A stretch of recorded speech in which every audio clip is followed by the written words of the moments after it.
Welcome back to my channel. Today I will be showing you guys how to prepare Seamoss.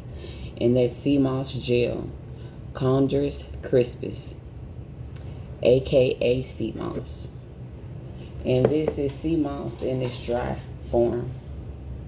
This is how it looked before you soak it for 24 hours with some distilled water is what I soak my Seamoss in. And it's any brand distilled water you can find in the stores.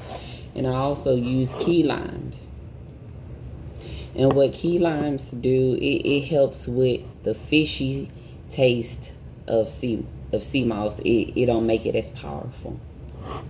So this is like really quick and simple, guys. I know that with this virus going on and it being 2020, we all should know what we need to do for ourselves, something natural. You know, Seamoss have 92 of 102 minerals that our body needs.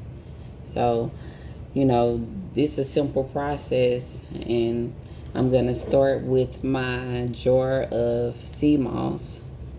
I've always wanted to see how it feels, and it's like a jelly texture and squiggly.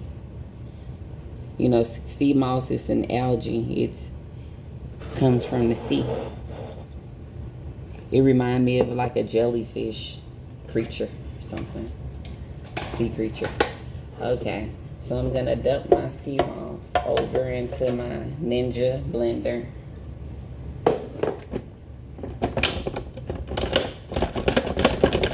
Shake that down a little bit. I'm going to start with 6 ounces of water.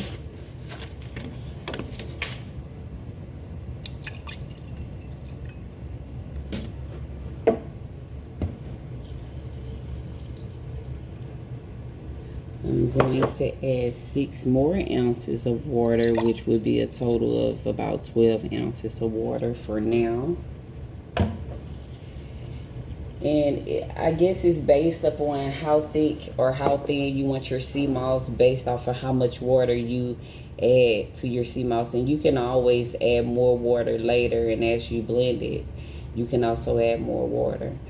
And Seamoss is also good for baking too. Really good for baking. It serves as a self-rising, like kind of like baking powder and baking soda. I'm going to start it on medium, and then I'm going to transition it to high.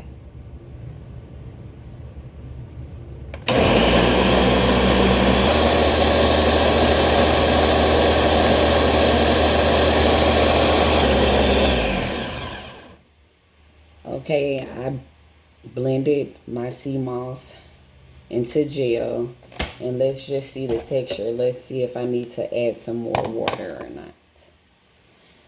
Grab my spoon.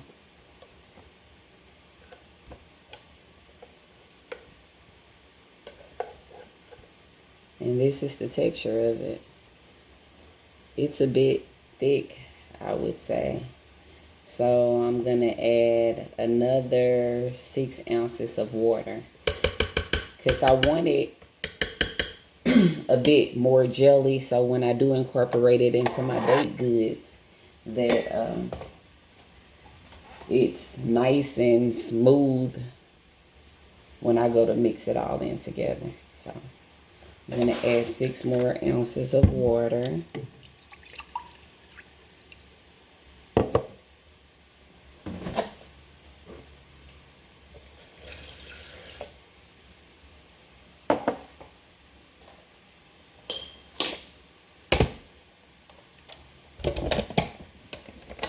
And I'm gonna let this blend up some.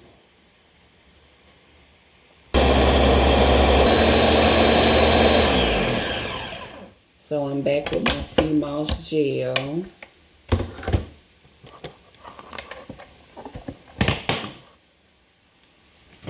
And now I will be transferring my Seamoss gel.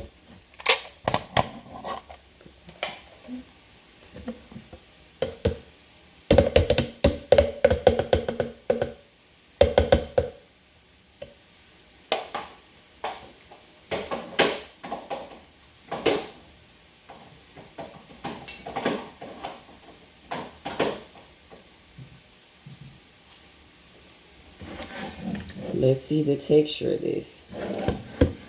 It fall off the spoon very easily, and this kind of how smooth I wanted it to be. So this texture is just perfect. It's what I was looking for. So I wind up using a total of 30 ounces of sea moss after I let it soak in a 30-ounce jar. Well, yeah, 32-ounce jar. I added 2 more additional ounces. 28-ounce jar, my mistake. Whatever, however many ounces, but I wind up adding a total of 30 ounces of sea moss that soaked in a jar, and several key limes, and 6, 12, 18 ounces of spring water. I was a little rusty on my math, but forgive me.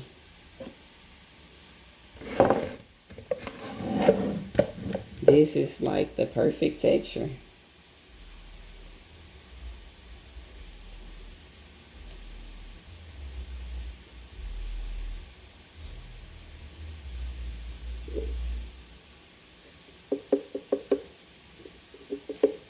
And this is probably a little more than 12 ounces of sea moss that's in this jar.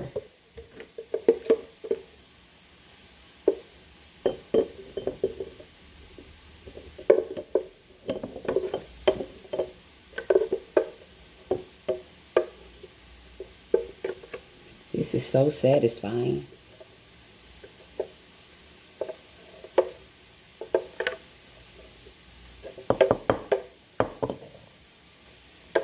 It's still a little bit left over in here, so I just look at it like it made a total of 24 ounces of sea moss gel. Here we go. And that was pretty simple, guys. Thank you for watching.